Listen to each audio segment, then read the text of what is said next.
Today, we're entering a pastry lab that doesn't get talked about enough. We're continuing the In the Lab series, where I take you to the kitchens of some of the best pastry chefs in Romania to see how they organize their work. And today, we're making a signature dessert alongside a pastry chef who doesn't just know flavor, she redefines it. Who are you and how did your pastry journey begin? I'm Alexandra Tudora, pastry chef and founder of Bon Pastel Patisserie. My journey in this field started quite late, around the age of 36. After 10 years in the corporate world and 3 children, I realized I wanted a career change, so I took some courses and then I knew I wanted to open my own patisserie. Bon Pastel is an official supplier to Romania's royal house. How did that happen? That was thanks to my husband's determination. He really wanted to support me in this endeavor. It's an honor for us that members of the royal household taste our products, and we are grateful to have reached this point in our journey. What is the pastry market like in Pitești for someone like you? The market in Pitești is quite diverse. We have both premium patisseries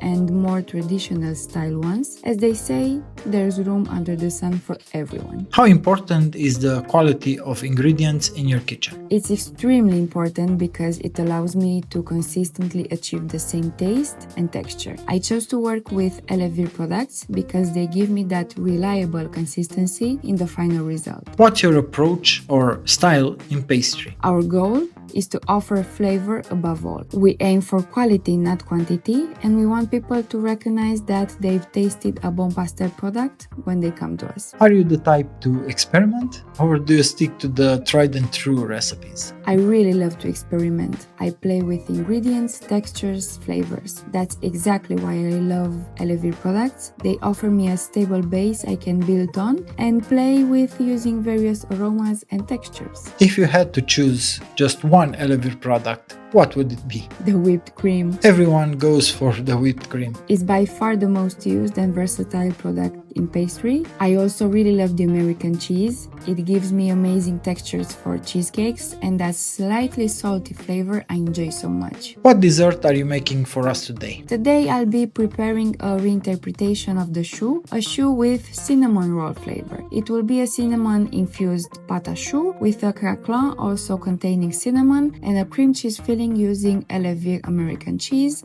and whipped cream and a salted caramel. This recipe yields about 30 choux. We start with the pâte à choux, for which we need 125 milliliters of water, 125 milliliters of milk, 100 grams of butter, 5 grams of sugar and 2 grams of salt. We bring them to a boil, then add 140 grams of flour mixed with 5 grams of cinnamon. Once the mixture comes to a boil, we remove it from the heat and stir in the flour-cinnamon mixture vigorously. Once the flour is incorporated, we return the pot to medium-low heat and stir constantly for about 3 minutes or until a whitish film forms on the bottom of the pot. That's how the bottom of the pot should look. Once the dough reaches the right consistency, we transfer it to a mixer bowl and mix it slowly until it cools to around 50 degrees Celsius. While it cools, we prepare the caramel by melting 100 grams of sugar to our desired stage, then add 70 milliliters of hot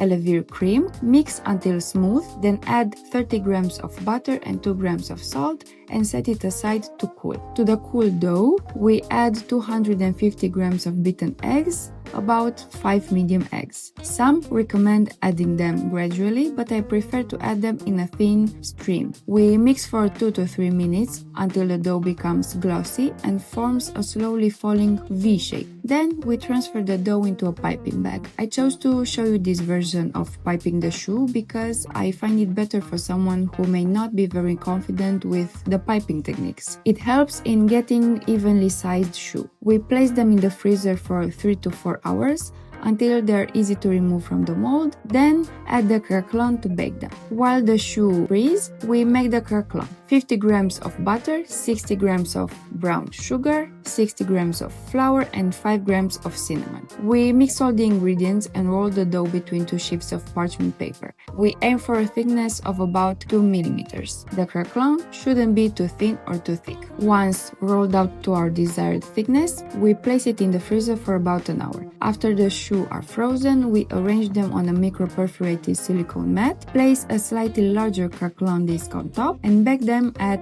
160 degrees Celsius for about 30 minutes. While the choux are baking, we make the cream cheese filling by mixing 200 grams of Elevir American cheese, 250 grams of Elevir whipped cream, and 40 grams of powdered sugar. We whip until we get a creamy texture. We now have two piping bags, one with the cream cheese filling and one with the salted caramel. Once the choux are baked and cooled, we begin filling them. We filled the choux with the cream, injected a core of salted caramel, and then added a piped Eveline decorated with salted caramel. I hope this dessert inspires you. Which one should I take? You picked the smallest one. The biggest one. I want to see an exclamation. The salted caramel is the best. Wow, this salted caramel is so good. It's good, right? The caramel makes everything better. That's the whole idea. It's because of the Elevir butter in the caramel. For more recipes like this, don't forget to like, subscribe to my channel, and follow me on Instagram for lots of useful tips.